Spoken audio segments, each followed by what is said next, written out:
It's Women Footy time. Scotty Stewart is with us on the Friday Night Sports Show. He's from the waterlogged Queensland at the moment. How are you, Scotty?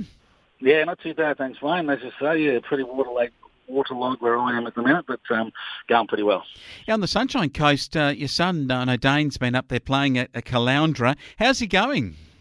Yeah, no, pretty good. They've been for the last couple of weeks, and they had a couple of wins for the Caloundra boys, and they sit second on the ladder up here in the QFA, the Division 1 competition up here, and this weekend they've got a big clash against the top of the ladder, Cooperoo, so I think the winner will take over top spot. But been good. They had that really wet period there 6 weeks ago, and it was that wet that actually cancelled a round. It was that wet up here with the grounds, and I can really see why the grounds would be so waterlogged up here when they get the heavy rain. And tomorrow, I think will be the same sort of setup with this game, with so much rain that's happened up here at the minute.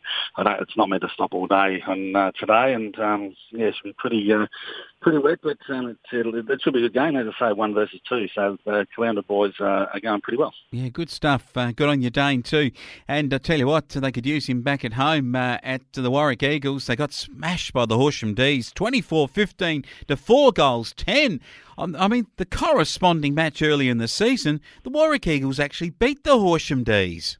Yeah, and we spoke last week, didn't we, about coming off that game against Minimatawa, though. They pushed into 11 points and would enter the game with a bit of confidence. But I can only assume it was one of those days where everything went right for one team and everything went pretty wrong for the other team. And Horsham just went so right, didn't it? You look at that halftime score. And I remember last weekend, you get the online scores, and the halftime was 90-19, I think it was, and I thought that can't be right, but no, you look at they kicked 9 goals in that second quarter and blew the game apart. So a dominant display by Horsham and a pretty good one with the way some other results went that weekend. Yeah, absolutely. Kyle Cheney missing from the Warrack Eagles outfit. They had Daniel Bell, Matty Johns, Ryan McKenzie and Riley Murray kicking goals, but wasn't enough for Brody Pope, Ron Comboy with 3 along with Joshy Meebus and Deke Roberts. There's some quality for you there amongst those goal kickers for the very powerful Horsham D's. The Saints lost to Stall, but it was close, 14-17 to 13-5. Tell you what, that was a big one, and I guess it helps the Southern Valley Giants' cause, but it was a good win for Stall. Yeah, they were challenged, weren't they? You look at the scoreline right through, and that game wasn't in the bag until very late in the game by the looks of that, with scores at half-time and a couple of goals, and still a couple of goals at three-quarter time. But if you're looking through them with scoring shots, looked like Stall had a fair bit more of the footy, but the Saints were able to keep themselves in the contest, and the 4 points going missing doesn't help them too much with the finals and with the other results that went on last weekend. But Stall just kept going on the merry way and closed the gap on the top 2 with that win too. They certainly did, and a great performance from them. What about the performance from Southern Valley Giants? 8-8-56 to Minimatawa, 6-11-47. The Giants are hanging on. They continue to keep that finals dream alive.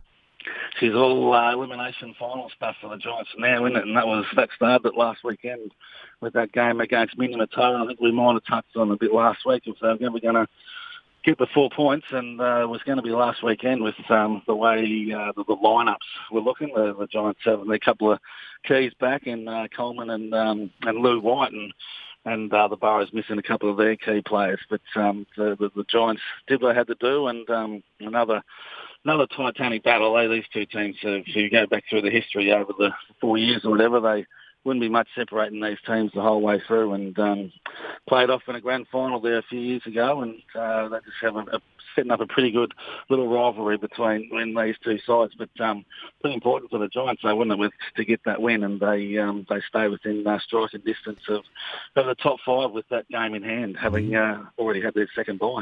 Yeah, they do, and I'm going to talk to Coleman about it a bit later on and get his take on it, his first game back. I'll tell you what, to Timbula 12-9-81, what a good take it was for them. They beat Ararat 11-10-76. If you don't mind, Timby have said to the rest of the competition, we are here to win a premiership.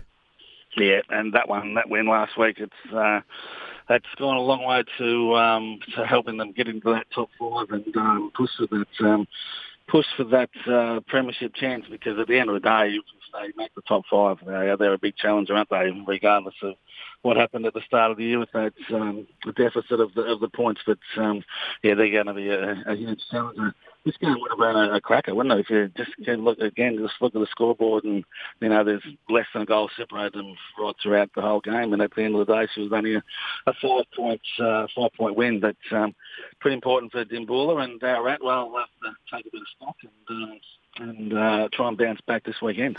Well, they get a chance to bounce back. They play the Warrack Eagles at Anzac Park, and just after last weekend, I can't get confident with the Anzac Park home deck here. A bit of wind about, probably a bit of rain too. I think Ararat will relish those conditions and beat the Warrack Eagles.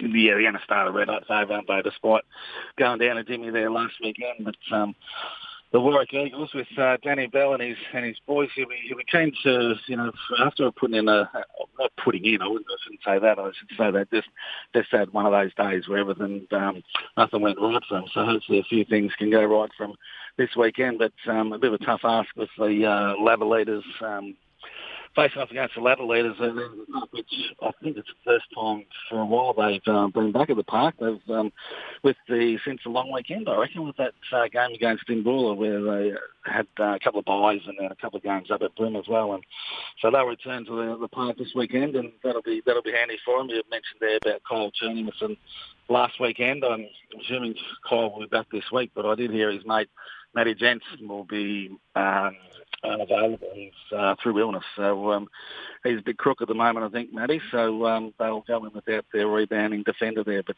look, you think Ararat would probably going to start a hot favourite and probably should take the points. Yeah, 11th of June was the last time that the Warrack Eagles played a home deck, so good to be back there after 7 weeks or something. It's a long spell.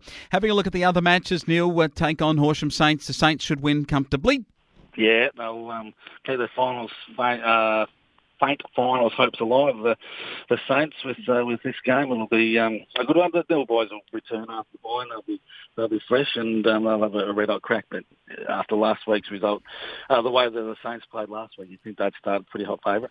2 match of the rounds to come: Stall and Dimmy. These are the big ones, aren't they? This is huge again for Dimboola. I said before about the Giants playing elimination finals each week, and I'm not sure if Dimmy's quite into that stage at the moment with that extra game in hand. But just another one. They don't want to drop. If the Giants breathing down their neck with just a game behind, Stall on their home deck. They are a good side, and they just keep going along, don't they? And as I said before, they closed the gap on the top two by a game, and they probably won't want to drop this one, but this will be a cracker, and I can only sort of maybe just go the home team at Central Park because they play it so well. So that'll make it pretty interesting around that 5th and 6th positions after if Stall do get the points. Yeah, what a game it is. Southern Valley Giants at Hopetoun get Horsham D's. What a game. This is going to be a thriller, and right down to the wire after the D's showed a lot last week. Can the Giants control the big players like Meebus, like Conboy, like Deke Roberts? They're going to have to, but I think they've got the talent to win the match. Yeah, it's talking about the Stall Dimboola game being a cracker. Well, I think this one's going to top that one, I reckon, up there at Hopetoun, where with Horsham travelling up there to take them on. You look through the lineups, and if they go, both teams going full strength, which I think they're pretty not too bad at the moment by looks, with the Giants hitting their full list back, most of their list back last week, and Horsham, after that demolition of the Eagles, they'll be chock full of confidence. And Geordie Burke, he'll have his boys fired up for that trek up there to Hopetoun this weekend, and that'll be a great show, I reckon, the Horsham boys to knock over the Giants, because basically at the end of the day, the Demons should start the game as favourite with form and ladder positions. But the Giants, I think they're coming. They got that team back together, and as we said, there were a couple of big key inclusions last weekend who did their job very well by the sounds of it. So another cracker of the game, and look, I think that. the Giants they might just get home by less than a kick in this one, but she might be one of those toss of the coin and hope it doesn't land on its side, on its edge. So, match of the day, this one, and it'd be a cracker. A ripping game, a ripping week of Wimmera footy as we have a look at it with Scotty Stewart. We'll catch up with you next time, Scotty. Yeah, no worries, anyway.